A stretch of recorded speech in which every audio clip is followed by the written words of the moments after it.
wazali yawa, Yesu wazali yawa, Yesu wazali yawa na Yesu.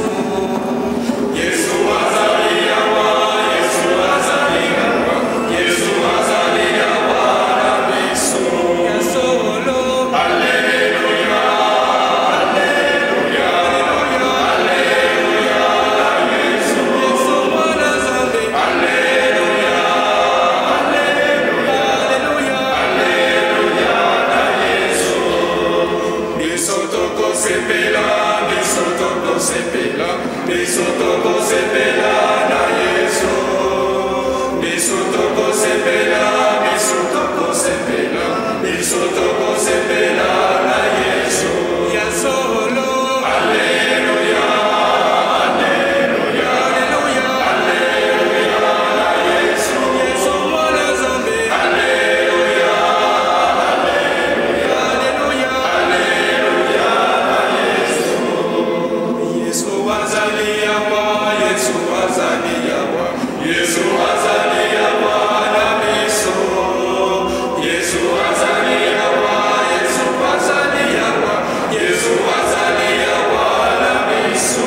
Yesu lo, Alleluia, Alleluia, Alleluia, Alleluia na Yesu. Yesu mwana zambi, Alleluia, Alleluia, Alleluia, Alleluia na Yesu.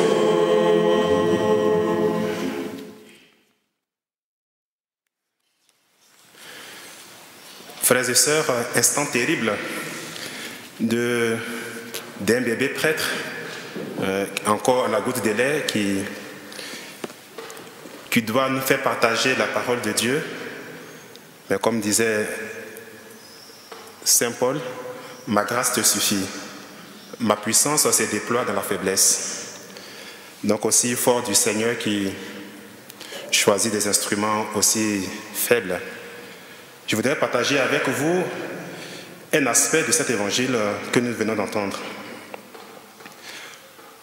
L'évangile nous montre des exemples de foi dans l'épreuve. En effet, Dieu ne nous épargne pas la souffrance, il ne nous enlève pas les peines. On pourrait se demander pourquoi. En regardant la situation du chef de synagogue et celle de la femme hémorroïde, nous ne pouvons pas nous empêcher de penser aux personnes atteintes de toutes sortes de maladies graves, à nos parents âgés qui croupissent dans nos maisons de retraite, parfois jusqu'à tomber dans l'anonymat et presque perdant leur dignité. Le point commun de toutes ces personnes, c'est l'épreuve de la souffrance. Mais dans cette épreuve, il y a comme deux possibilités. Il y a la souffrance refusée qui conduit jusqu'à l'enfermement de la mort et la souffrance acceptée, transformée dans et par la foi. Dans les drames de nos vies, quelle attitude? Quand nous sommes en bûche et aux souffrances, comment nous nous positionnons par rapport à cette souffrance? Est-ce la révolte ou la malédiction, la protestation ou le blasphème? Ou plutôt un acte de foi, de confiance en Dieu? Il me semble qu'il est salutaire de nous redire souvent, la souffrance fait partie de notre être humain, encore plus de notre être chrétien. Le psaume 125 nous dit à ce propos, « Ceux qui sèment dans les larmes moissonnent en chantant. Il s'en va en pleurant, il porte la semence. » S'aimer dans les larmes, s'en aller en pleurant. C'est porter l'humiliation du rejet des personnes pour qui on s'est dévoué, on s'est dépensé. c'est être considéré comme un rébut, une peste pour la société, n'avoir ni raison ni droit. C'est faire l'expérience de compter pour personne et de n'être attendu par personne. Bien au contraire, on vous fuit de peur de se souiller, de se mouiller. C'est faire aussi l'expérience de son impuissance devant la mort, surtout de la mort de l'innocent et de ceux qu'on aime. Et pourtant, c'est dans cet abîme d'indigence que le Seigneur veut susciter notre foi. Un peu comme Saint Pierre à la 3e apparition au lac de Tibériade, après l'expérience du reniement. Jésus demande à Simon, « Simon, fils de Jonas, m'aimes-tu plus que ceux-ci »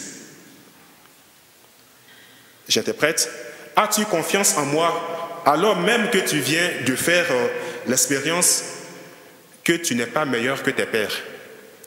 Parce que c'était un peu l'impression que Pierre avait donnée. Si tout le monde t'abandonne, moi, vraiment, je ne t'abandonnerai pas. C'est aussi l'expérience des disciples sur le chemin d'Emmaüs qui rejoint dans l'amertume de leur déception, s'écrie à la fin, « Notre cœur n'était-il pas brûlant tandis qu'il nous parlait en chemin ?» Alors, il s'en vient en chantant. Au matin, des cris de joie. Nous parvenons au matin des cris de joie dans le creuset de la fidélité et de la confiance inébranlable en Dieu, à qui rien n'est impossible, et aussi par l'adhésion au témoignage des autres. En effet, l'Évangile nous dit que la femme qui perdait le sang avait entendu parler de Jésus. Elle n'a pas eu l'expérience directe de Jésus. Et c'est sur ce témoignage-là qu'elle se met en route pour porter la semence de son humiliation, la semence de sa vie brisée par la souffrance. Combien notre témoignage de foi, notre engagement pour le Christ peut être source de vie nouvelle pour les gens. Oui, proposer le Christ, le faire connaître et aimer, voilà ce qui ouvre le cœur de l'homme à l'espérance. Donner à l'homme d'aujourd'hui de rencontrer le Christ souffrant avec lui et donc présent au plus intime de sa souffrance, et par là, le conduire à ouvrir cette souffrance à la proximité salvifique de celui qui a souffert de la part des hommes insultes et outrages, c'est lui donner une vie nouvelle et le faire entrer dans les cris de liesse d'un jour nouveau, ainsi que le dit le prophète Isaïe. Ta nuit brillera comme le soleil de midi.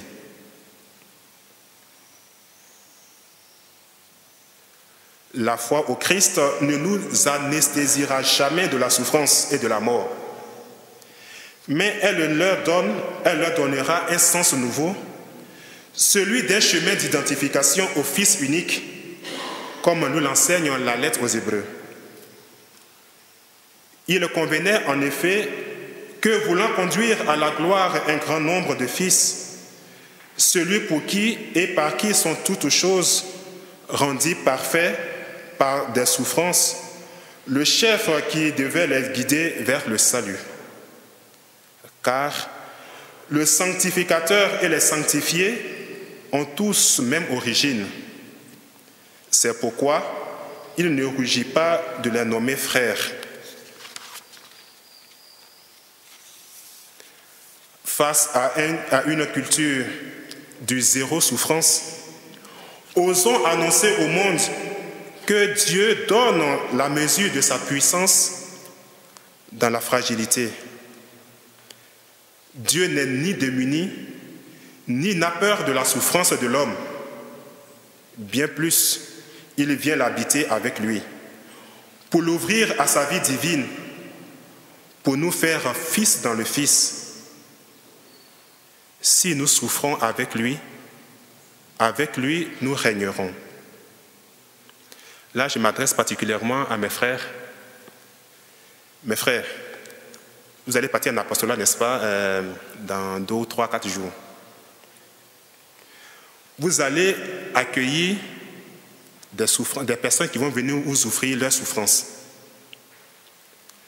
Oui, vous allez accueillir-les avec bienveillance et donner-leur de découvrir le Christ, mais de grâce, de grâce. N'oubliez pas que vous êtes là, n'oubliez jamais que vous n'êtes pas leur sauveur. Vous n'êtes pas le sauveur des gens. Vous n'êtes pas leur sauveur. La souffrance qu'ils vous offrent en vous partageant leur vie, c'est pour que vous les conduisiez au Christ. C'est dans cette mesure-là que pour eux va s'ouvrir la porte de l'espérance du salut. Demandons à la Sainte Vierge Marie, Notre-Dame des douleurs, de nous fortifier et de nous accompagner dans nos chemins de croix. Amen.